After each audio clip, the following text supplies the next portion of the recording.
자, 이 시간에는 340조 귀족문화 발달 가운데 건축과 조각, 예술로 들어왔습니다. 예술.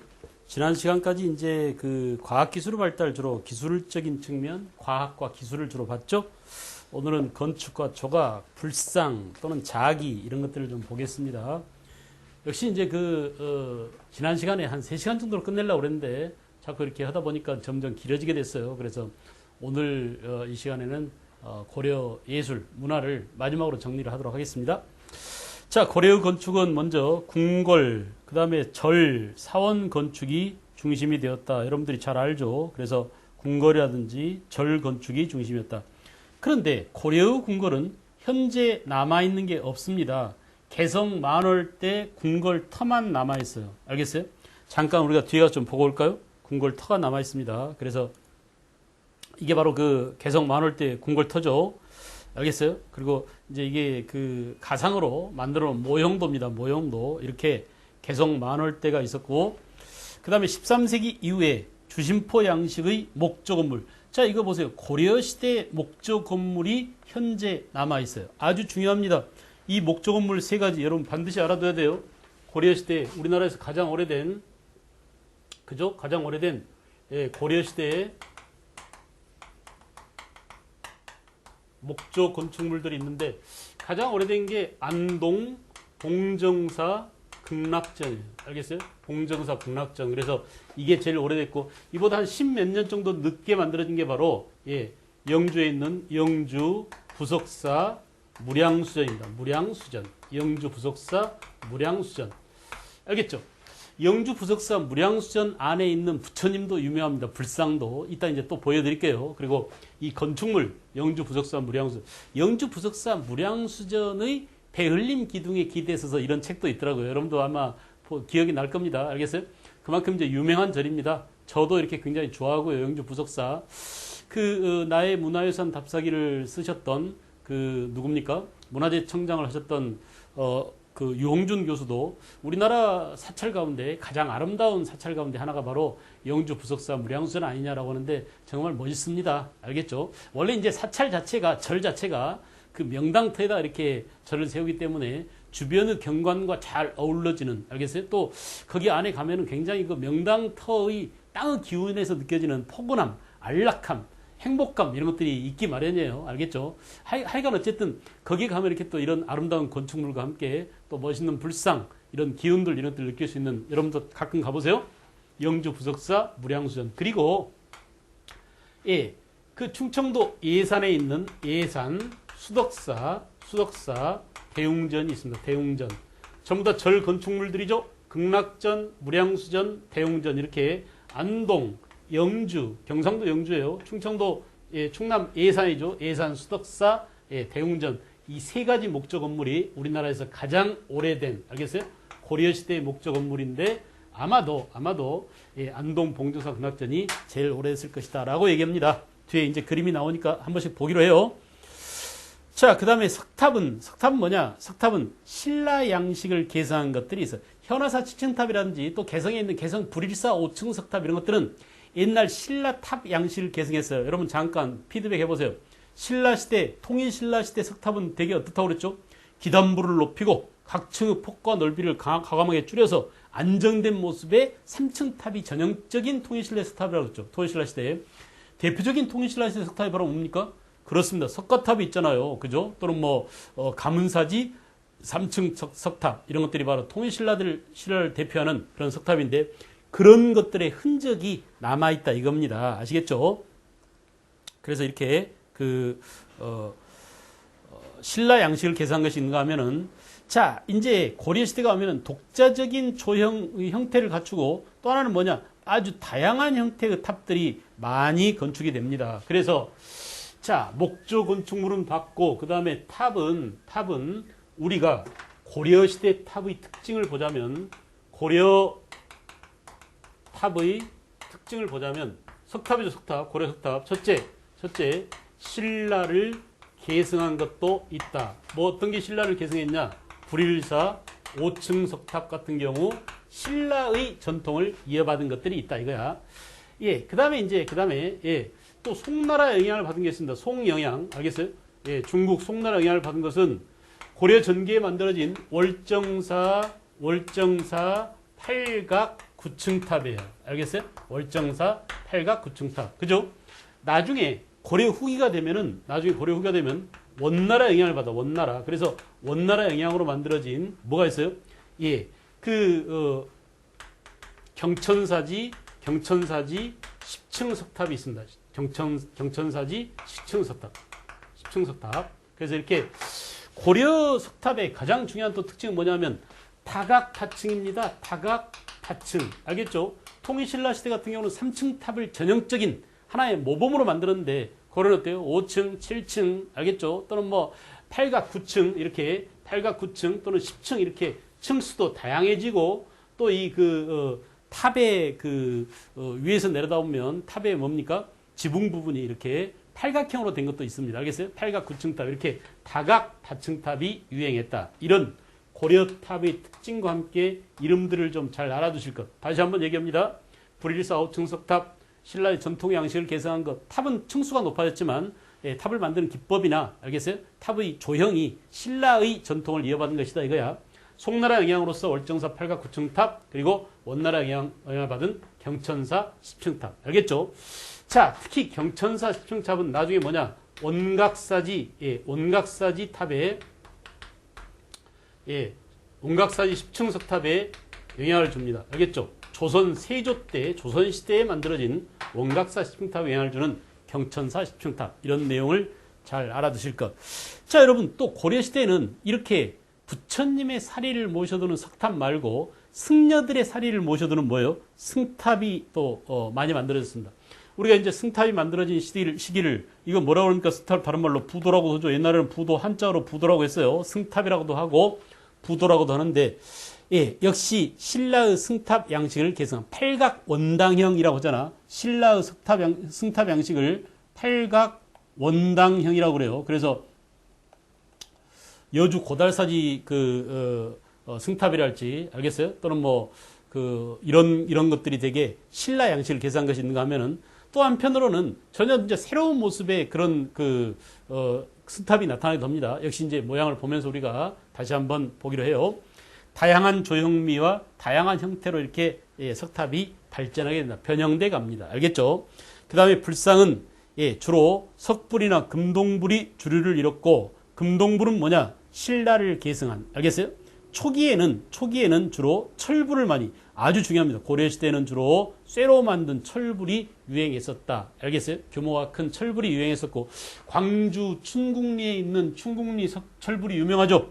그 다음에 부석사 소조 아미타 열애상. 이 소조 아미타 열애상은 진흙을 빚어서 만든 아미타 열애의 앉아있는 부처님 모습입니다. 알겠어요? 그래서 이렇게 신라 양식을 계승한 부석사 소조 아미타 열애상 역시 그 불상 모습이 옛날 신라의 석굴암 본전불과 아주 흡사합니다. 알겠어요? 이제 좀 이따 보여드릴게요.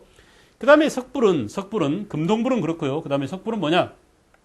석불은 독자적 양식 고려시대에 들어와서 신라 때보다 균형미라든지 또는 뭐 정제미라든지 비례미 이런 것들이 퇴보합니다. 그러니까 인체의 크고 작은 이런 비례미를 무시해버리고 굉장히 그냥 뭐 얼굴만 크게 한다든지 알겠어요? 또는 뭡니까? 논산 관촉사에 있는 관촉사 은진미륵 같은 경우는 비례미가 전혀 맞지 않죠. 또 안동에 있는 안동 이천동 석불 같은 경우는 규모가 어마어마하게 큽니다. 그래 안 그래? 이런 것들은 뭐냐면 고려시대의 지방 세력가들, 지방 호족들의 그런 취향이 성격이 반영돼. 그러니까 이런 얘기예요. 통일신라 시대는 강력한 중앙 집권적 권력이 있었죠. 중앙에서 왕이 명령하면 지방까지 일사불란하게 전국이 움직였단 말이야. 그런 것처럼 이 왕권을 뒷받침하는 강력한 불교 힘이 있었습니다. 중앙 집권적 불교 힘이 있었어요. 그래서 탑을 만들더라도 중앙에서 만든 그런 탑의 전형을 제시해 주니까 그런 전형대로 만들어라. 탑의 원형을 전부 다 본받아서 만들어라 해가지고 지방도 일사불란하게 통일신라 시대는 3층탑을 만들었는데 고려시대는 그게 아니야. 니까짓 건 뭔데 나한테 이리라 저래야. 나는 내 맘대로 만들면 돼. 내 기호대로, 내 취향대로, 내 취미대로. 알겠죠? 우리 호종님을 닮은 불상을 만든다든지 우리 아버지를 닮은 불상을 만든다든지 알겠어요? 이렇게 지네들 꼴리는 대로 막 만들다 보니까 어때요? 들쑥날쑥입니다. 하나의 전형을 모범을 따르지 않는다 이거야. 알겠죠? 그래서 다양한 형식이 자유분방하고 향토색 짙은 이런 표현이 나오면 아 이건 고려시대 불상이구나. 여러분들이 꼭 알아두십시오. 표현. 시험에는 이런 표현들이 나옵니다. 자, 개성 만월대 터가 있고요. 이거 이제 우리가 인위적으로 만든 조형이고요. 그죠? 그 다음에 이게 이제 안동 봉정사 극락전 모습입니다. 알겠죠? 안동 봉정사 극락전 모습이고 아주 소박합니다. 알겠죠? 이렇게 칸이 3칸밖에 없고요. 기둥이 이렇게 하나, 둘, 셋, 4개가 있습니다. 알겠어요? 그래서 앞에는 3칸, 오히려 옆에는 하나, 둘, 셋, 4칸으로 이렇게 되어 있는 아주 특이한 그런 건물이죠. 그죠? 안동 봉정, 이게 현존하는 가장 오래된 목조 건물이다. 알겠죠?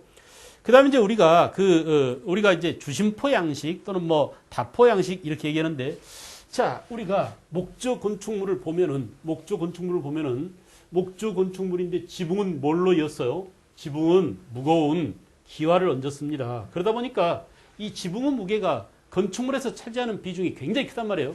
이 무거운 지붕의 무게를 떠받들기 위해서 아래 이제 어때요? 이렇게 나무들이 들어가 있겠죠? 그래, 안 그래? 그래서 여기 이제 대들보가 있고, 그죠? 이 지붕의 무게를 분산시키기 위해서 이렇게 나무 얼개를 만들 거 아닙니까? 이렇게.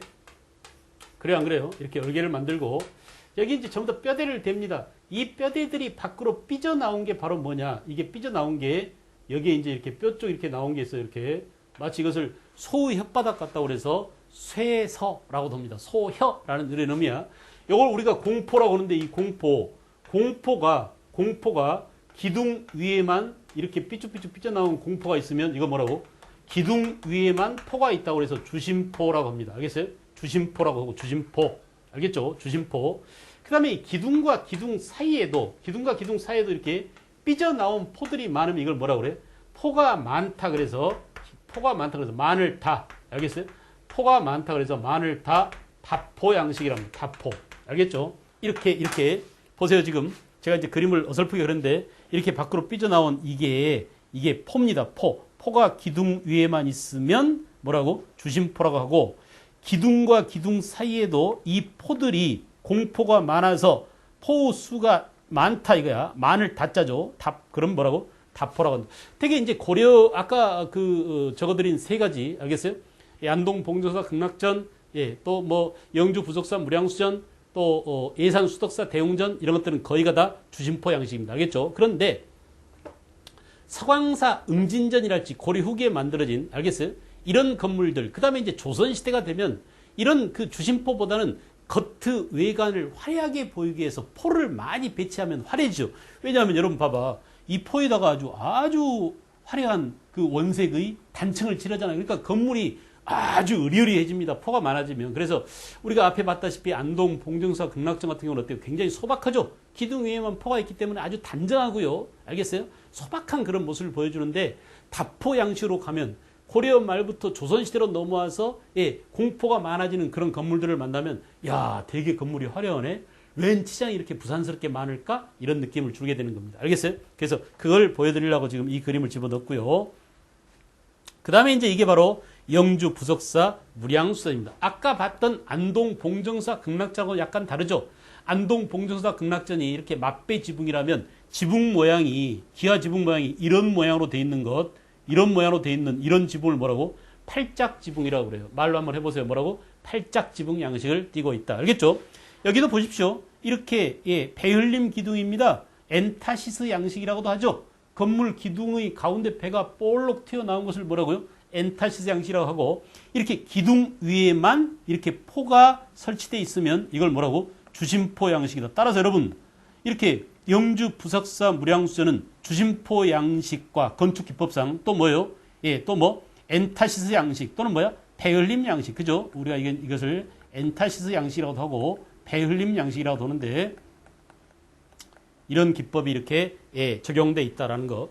여러분 봐보세요. 이 처마가 굉장히 큽니다. 알겠죠? 그래서 이 무게를 지탱하기 위해서 여기다 또 기둥을 또 이렇게 사면에 이렇게 기둥을 또 세워줬어요. 알겠어요? 이렇게 아주 공학적으로 잘 만들어졌고, 이게 이제 오늘날까지 목조 건물이 지탱된다는 게 아주 대견하고 흥미롭죠. 그죠?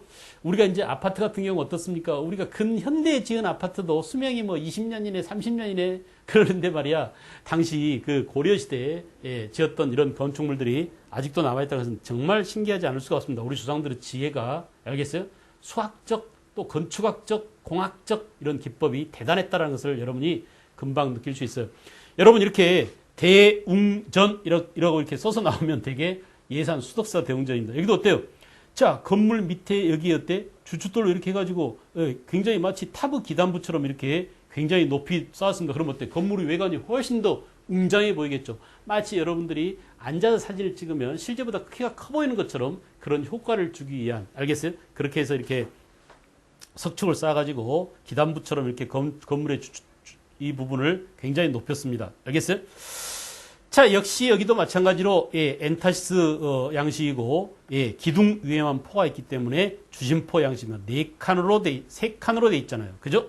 그 다음에 이제 또 넘어가 볼까요? 바로 엔타시스 기둥 양식을 보다 더 잘 보여주기 위해서 그림을 넣었습니다. 여러분들이 금방 알 겁니다. 그 다음에 이제 이게 서광사 응진전입니다. 응진전이죠. 그죠? 여기에 기둥 위에만 포가 있지 않고 포가 중간에도 이렇게 여러 개 끼어 있잖아요. 이렇게. 그래 안 그래? 이거 무슨 집이라고? 다포집이다. 이거 다포 양식이다. 알겠죠? 주심포 양식과 다포 양식을 구분할 줄 알면 되겠습니다. 자, 석탑으로 왔습니다. 이게 바로 개성에 있는 개성 불일사 5층 석탑이에요. 5층 석탑. 알겠어요? 층수가 1, 2, 3, 4, 5, 5개죠. 여기는 뭐냐? 여기는 기단부라고 합니다. 탑 몸뚱아리에 해당되는 부분이 바로 이 부분이고 옥계석과 옥계석 사이에 있는 이 개수가 탑의 층수죠. 요 위에는 돌 색깔이 약간 다르죠. 최근에 와서 새롭게 만들어 올려놓은 겁니다. 알겠어요? 그래서 그 색깔이 다르고 자, 이 가운데 그림 이게 바로 뭐냐? 이게 바로 월정사 팔각 구층탑이에요. 선생님 월정사 팔각 구층탑하고 경천사지 10층탑하고 되게 헷갈려요. 그러는데 경천사지 10층탑은 이렇게 국립박물관 안에 건물 안에 들어와 있어요. 그래서 이렇게 밖에 이렇게 건축물 속에 들어와 있는 이것이 바로 경천사 10층탑이고 굉장히 경천사 10층탑은 화려합니다. 알겠죠? 그래서 그 외관이 이렇게 화려할 뿐만 아니라 이 경천사 10층탑은 원나라 영향을 받았다고 그랬죠. 원나라 영향. 또 하나는 뭐냐? 원나라 영향을 받았지만은 이 경천사지 10층탑은 나중에 조선시대에 세조 때 만든 원각사지 10층탑에게 그대로 영향을 또 줍니다. 알겠죠? 자, 송의 영향을 받은 고려 전기 거요. 고려 전기 송나라 영향을 받은 월정사 5대산 월정사 팔각 구층탑. 이 이 각이 팔각형이라는 얘기. 되게 여기는 뭐예요? 옥계석이 사각형이죠. 근데 월정사 팔각 구층탑 이게 팔각형이란 말입니다. 알겠어요? 그리고 탑의 층수가 1, 2, 3, 4, 5, 6, 7, 8. 아, 미안해. 여기는 기단부인데 잘못이었군요. 8. 이렇게 9. 9층탑이죠. 9층탑. 그래서 팔각 9층탑이 고려 전기 송나라 영향을 받은 월정사 팔각 9층탑. 이 월정사 팔각 9층탑이 있는 이 오대산 월정사도 굉장히 아름다운 절입니다. 그 이제 절 입구에 들어가면 또 오른쪽으로 이렇게 쭉 편백나무 길이 그 산책길이 있는데 거기도 걸으면 굉장히 그 피톤치드가 많이 나오고 그래서 사람들이 많이 찾는 것입니다. 그리고 이 월정사 팔각 9층탑 또 굉장히 아름다운 탑이고요. 여기에 이제 그 특징적인 것이 바로 남산타워처럼 이렇게 탑 꼭대기 부분, 탑 두부가 알겠어요? 이렇게 그 상륜부가 이렇게 구성되어 있고 여기에 금속으로 된 것들이 이렇게 매달려 있습니다. 이게 월정사 팔각 9층탑이야. 아까 경천사 10층탑과 구분해 주시기 바랍니다. 알겠죠? 눈으로 잘 익혀두세요. 그 다음에 이제 승탑입니다. 승려들의 사리탑인 승탑인데 이게 바로 뭐냐? 이게 바로 여주에 있는 여주 원종대사 해진탑이죠. 그죠? 여주 미안해요. 여주 고달사지 승탑입니다. 알겠어요? 그래서 그 특이한 게 이렇게 탑의 승탑의 이 지붕 옥계석 부분에 이렇게 이런 장식이 있다라는 것 잘 알아두시고요. 아주 이 그 조각이 굉장히 예술적으로 아름답게 조각이 되어 있습니다. 알겠어요? 그래서 그 내용이 아주 아름다운 조각을 자랑하고 있고 이게 바로 뭐냐면 이것은 이게 변형된 승탑이라고 볼 수 있죠. 지광국사 현묘탑이라고 그래요. 알겠어요? 지광국사 현묘탑. 그래서 역시 사각형의 알겠죠? 사각형의 이런 모습으로 조각이 되어 있다라는 거 알겠어요? 그래서 예, 승탑 모습을 보고 이게 그 누구 건지 이걸 구분하는 것이 나오면 상당히 어려워집니다. 여러분들이 문제를 푸는데. 자, 그다음에 이제 불상 모습 우리가 다 배웠던 것이죠. 이게 여주에 있는 그 뭡니까? 아, 광주에 있는 광주 경기도 광주입니다. 충국리에 있는 쇠로 된 철불이고 되게 고려 초기 이렇게 쇠로 만든 부처님들 철불 제조가 주조가 많았었다라는 점 알겠죠? 그 다음에 이게 예, 영주 부석사에 있는 부석사 무량수전 안에 있는 알겠어요? 소조 예, 흙을 빚어서 만든 아미타 열애의 앉아있는 상이다 해서 뭐야? 아미타 자상 부석사 소조 아미타 열애 좌상 알겠죠? 자, 구분을 좀 잘 해주시고 눈에 익혀두시기 바랍니다. 문제에 바로 직격탄으로 나올 수가 있어요. 특히 이제 충국리 철불 같은 경우도 고려시대에 많이 만들어진 이건 특징적인 불상이기 때문에 잘 알아두시고 그 다음에 이제 석불 같은 경우는 이게 바로 안동에 있는 어마어마하게 큰 불상이죠. 그래 안 그래? 그래서 안동 이천동에 있는 석불이에요. 이건 뭐냐? 이건 뭐예요? 논산에 있는 논산 은진에 있죠. 은진면에 있는 관촉사 석불입니다. 관촉사. 이 논산 관촉사 석불이나 예, 안동 이천동 석불 같은 경우 어때? 균형미나 비례미가 전혀 맞지 않습니다. 그러니까 우리가 이것과 비교해 볼 수 있는 게 바로 뭐예요? 그렇죠. 통일신라 시대 석굴암 본전불이 우리나라 불상 가운데 가장 아름다운 불상 가운데 하나잖아요. 석불 가운데는. 그래 안 그래?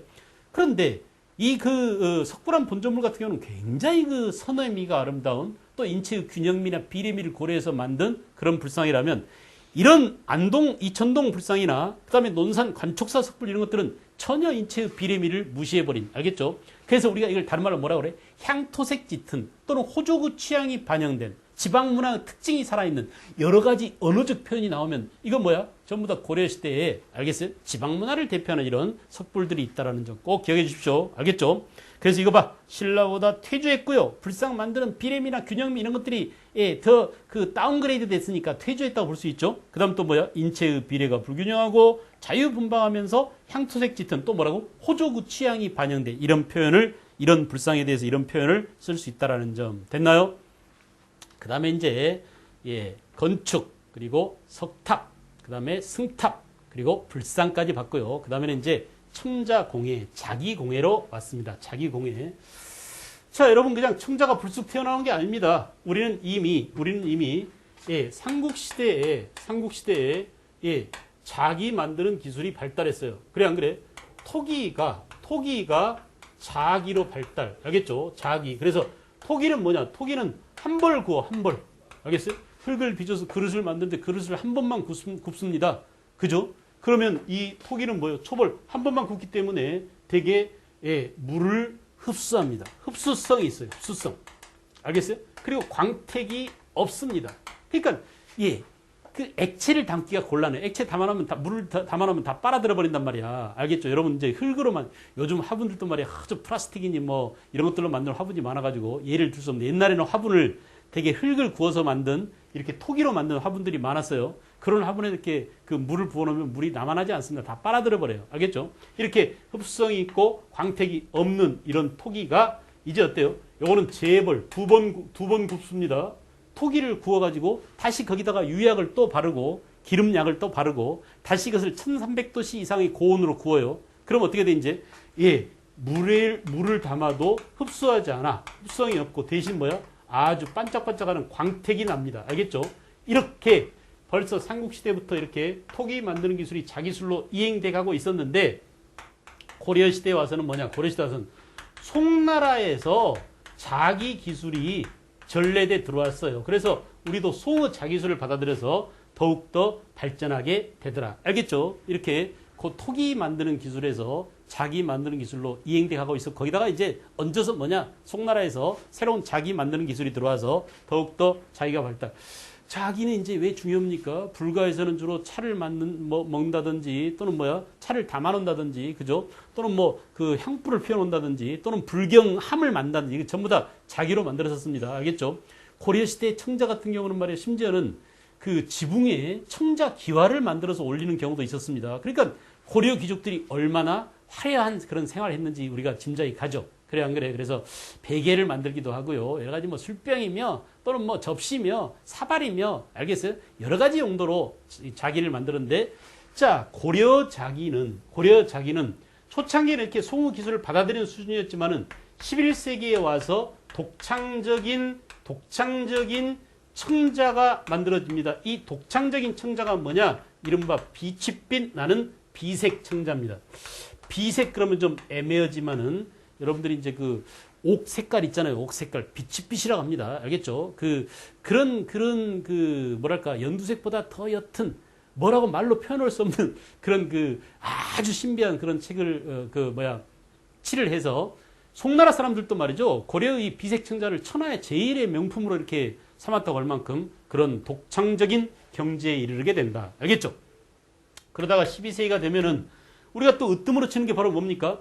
상감기법에 의해서 만든 상감청자입니다. 특히 상감청자는 1170년 무시는 난 일어나고 나중에 어때요? 이제 1231년 몽고가 쳐들어오자 1232년 최후가 강화도로 천도했죠. 이 강화도 시절에 그 최후가 강화도로 천도한 이후에 강화도 피난 시절에도 이걸 만들어낼 만큼 어디서 만들었냐면 주로 전라북도 부안이라든지 전라남도 강진 도요지에서 만들어서 이걸 배에다 싣고 강화도까지 왔어요. 그러다가 이제 풍랑을 만나면 그냥 꼬라박기도 하고 요즘에 이제 그런 것들이 다시 인양되고 발굴돼 가지고 우리 또 박물관을 채워주는 그런 그 효과도 있는데 알겠죠?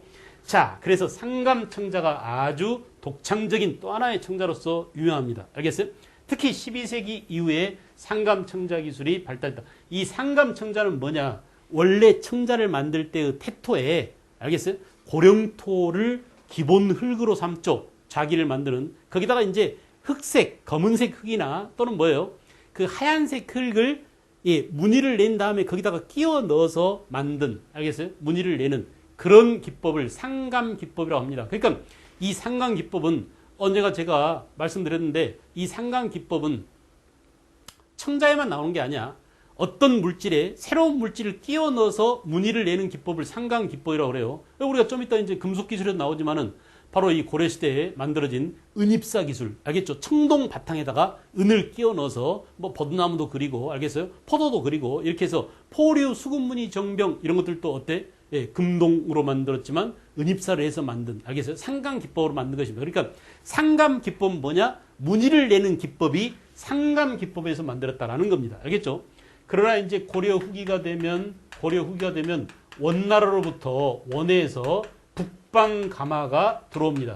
원나라 놈들이 만들던 가마 양식. 그러니까 가마가 바로 뭐야? 자기를 구워내는 곳을 말하죠. 자기를 굽는 것을 우리가 가마라고 하잖아. 가마 속에 이제 이렇게 집어넣고 자기를 굽는데 이 원나라 놈들이 만들던 거친 수법에 북방 가마 기술이 들어가지고 우리의 정교하고 섬세한 이런 상감청자를 만들던 그런 기술이 쇠퇴하게 돼요. 알겠어요? 그래서 이제 원나라 북방 가마 도입 이후에 점차 기술이 발전하지 않고 퇴보합니다. 퇴보. 그래서 고려 시대로부터 조선 시대로 넘어가면은 대개 이제 청자에서 백자로 넘어가는 알겠어요? 그런 과도기적인 작품들이 이른바 분청사기로 이행되게 되죠. 알겠죠? 우리가 이렇게 청자의 발전 과정, 고려시대 자기인 청자의 발전 과정 봤어요. 다시 합니다.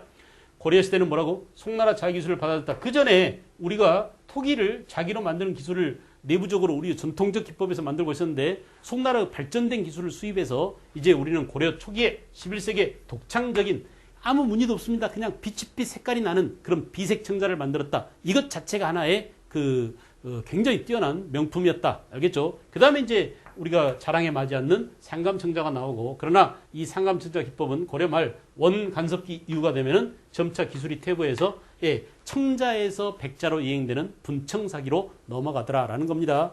그대로 다시 보겠어요. 볼까요? 청자는 뭐냐? 귀족들의 사치로운 생활 도구로서 또는 불교의 도구로서 청자가 발달했다. 청자의 발달 백그라운드 배경이죠. 자, 신라나 발해의 전통이 그렇습니다. 옛날 신라 때도 자기를 만들기도 했고 발해의 자기 여러분 알죠? 이미 고대 사회 때 발해의 자기는 가볍고 광택이 있어서 당나라 놈들이 즐겨 찾는 그런 당으로 수출까지 했던 그런 물건이라고 그랬어요. 당나라도 자기 만드는 기술이 장난이 아니었습니다. 당삼채 그러면 서양 놈들까지 페르시아 놈들까지 환장했던 그런 물품이죠.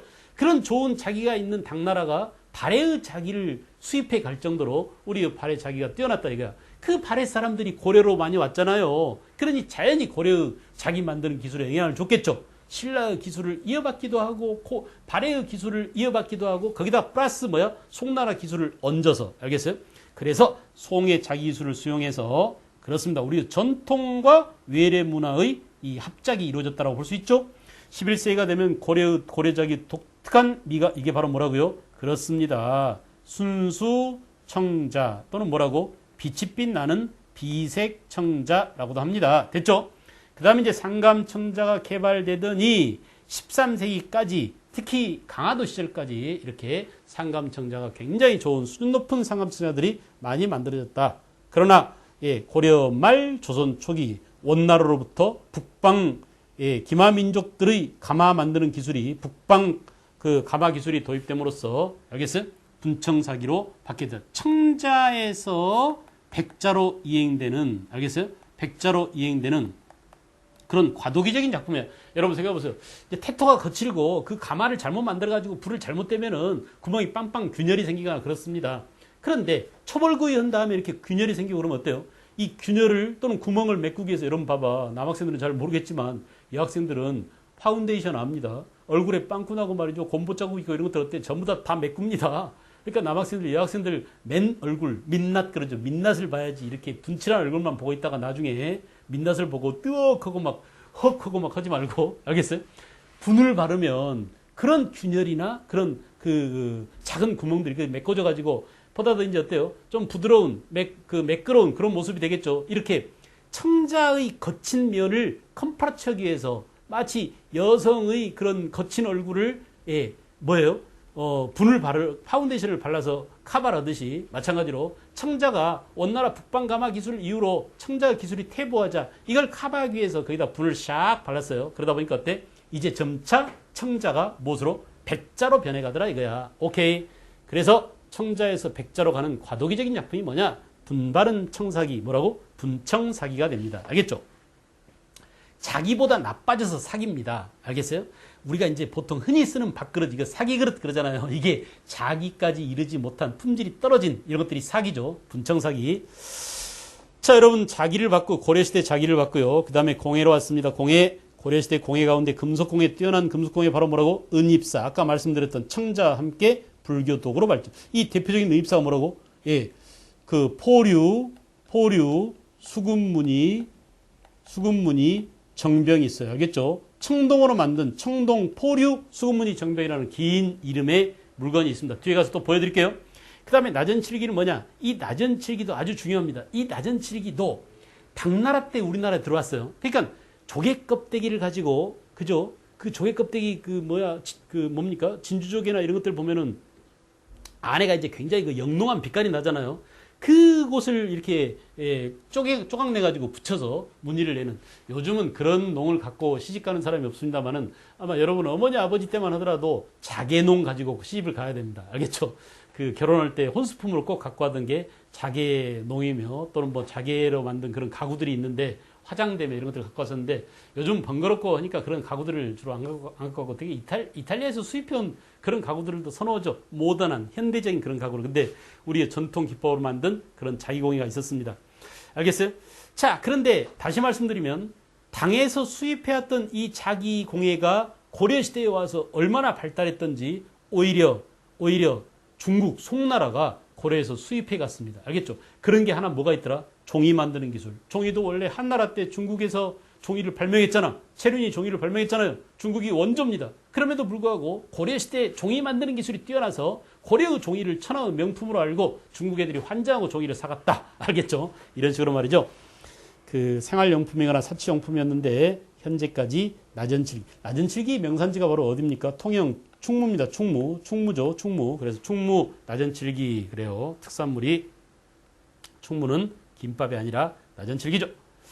자, 여러분 봐보세요. 이렇게 순수 청자가 있습니다. 청자의 형태에 따라서 이름이 달라지는데 이런 것들이 이제 뭐야? 오이처럼 생겼죠. 그래 안 그래? 그래서 오이를 닮은 병이고요. 그 다음에 이것도 주연자입니다. 청자. 요거는 뭐냐? 상감 기법에 의해서 흑토나 여기 학의 다리나 학의 머리 이런 것들은 되게 검정색으로 칠해졌잖아요. 이게 칠한 게 아니라 거기를 파고 거기다가 흙을 끼워 넣어서 알겠어요? 무늬를 낸 거니까 얼마나 공력이 대단한지 알만하죠. 하얀색 학의 날개나 몸통은 하얀색이잖아요. 이렇게 해서 운항문 매병. 이건 매화 열매의 매실을 닮은 병이라고 해서 매병이라고 합니다. 알겠어요? 청자 운항문 매병이라고 하죠. 알겠죠? 그래서 상감청자 운항문 매병이라고 합니다. 이름이.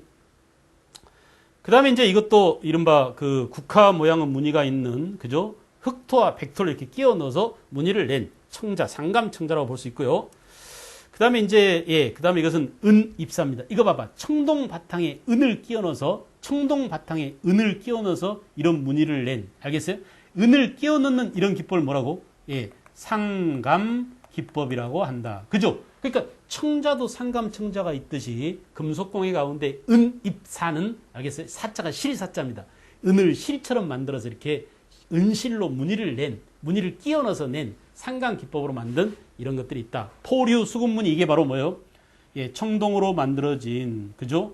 포류 수금무늬 정병이라는 긴 이름을 가진 그런 물건입니다. 잘 기억해 두세요. 고려시대 거라는 거, 상강기법 은입사로 만들었다는 거, 무늬를 냈다는 거, 알겠죠? 그 다음에 이제 이게 바로 나전칠기입니다. 나전칠기. 알겠어요? 나전칠기. 아주 아름답죠? 그죠? 나전칠기. 예. 그 다음에 이제 글씨, 그림, 음악이 있습니다. 글씨는 고려 전개는 구양순체가 유행했었죠. 유신, 탄현, 최후. 여기다가 플러스 옛날 신라 때의 명필이었던 김생까지 합치면 얘네들을 묶어서 뭐라고 하느냐? 신품사현이라고 해요. 우리나라에서 고대에서부터 중세 때까지, 알겠죠? 신라 때부터 고려시 때까지 글씨로 날린 네 사인방, 그런 뭐야? 신품사현. 유신, 탄현, 최후 플러스 옛날 사람 누구야? 예, 신라 시대 김생. 그죠? 그 다음에 이제 고려 후기가 되면은 원으로부터 조맹부채라고 하죠. 이거 조맹부채를 송설채라고 하는데, 요게 이제 들어왔어요. 송설채하고 성리학이 같이 들어옵니다. 알겠죠? 원내에서 유행한 성리학을 공부하러 많은 사람들이 원나라 수도 연경 망군당으로 갔지 않습니까? 충선왕 때. 그래 안 그래? 그래서 이렇게 원의 조맹부채, 송설채를 배워온 사람들이 바로 누구냐? 이암이라든지 실제로 왕이었던 충선왕이 이렇게 송설채, 조맹부채를 잘 썼다고 합니다.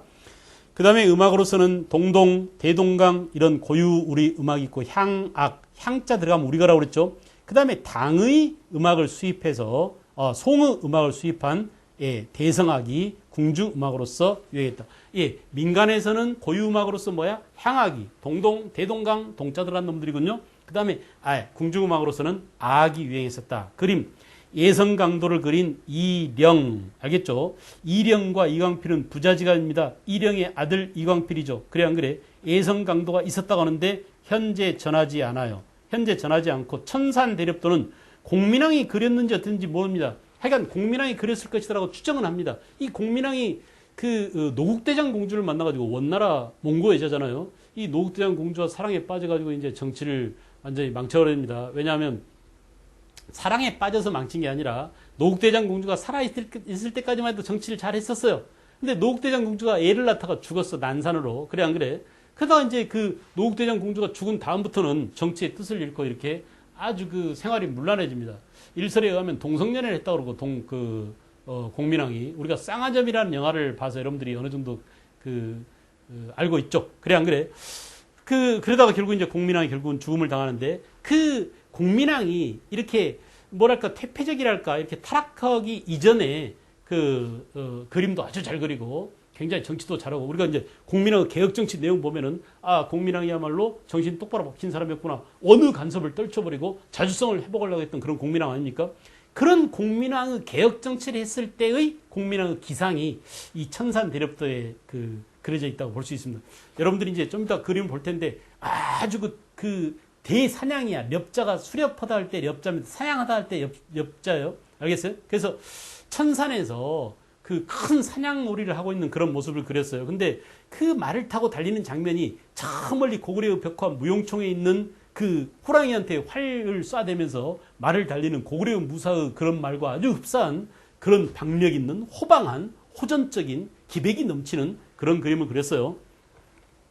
기타 이제 왕실과 권문세족의 현세 구복적 그런 요구에 의해서 절에다가 그림을 많이 그렸는데, 탱화 또는 뭐라고? 불화라고도 합니다. 이런 것들이 유행했었다. 알겠죠? 자, 구양순체, 그 다음에 송설체 그림을 보고 이런 그 서체는 나오지 않겠죠. 이게 이제 천산대렵도입니다. 알겠어요? 공민왕이 그렸다고 하는 이게 뭐라고요? 천산대렵도다. 이 말이 달리는 이런 장면을 보세요. 이 말의 다리가 여러분 눈에 잘 안 보이겠지만 그냥 찢어질 듯이 그냥 일자형으로 벌리고 있잖아.